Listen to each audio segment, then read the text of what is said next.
জলমগ্ন এলাকা, প্রতিবাদে জিটি রোড অবরোধ। 2 ঘন্টা ধরে অবরোধ থাকে ব্যস্ততম ব্যান্ডেল চুচুড়া সংযোগকারী প্রধান সড়কটি। সকাল 8:30 নাগাদ শুরু হওয়া এই বিক্ষোভে অংশ নেন শতাধিক এলাকাবাসী। তারা রাস্তার ওপর বাঁশ, দড়ি ও প্ল্যাকার্ড নিয়ে বসে পড়েন এবং বিভিন্ন স্লোগান প্রতিবাদ জানান। ফলে ব্যান্ডেল থেকে চুচুড়া এবং হুগলির মধ্যে যান চলাচল পুরোপুরি বন্ধ হয়ে যায়।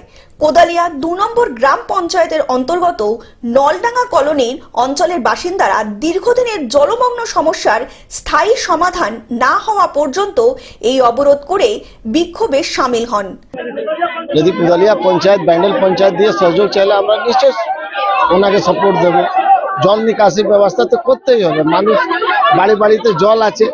কোদালিয়া পঞ্চায়েত, ব্যান্ডেল পঞ্চায়েত জয়েন্ট ভাবে মুভ করুক, জলটা বেরিয়ে যাবে। হুগলি থেকে রাজকুমার প্রসাদের রিপোর্ট, গ্লোব নিউজ।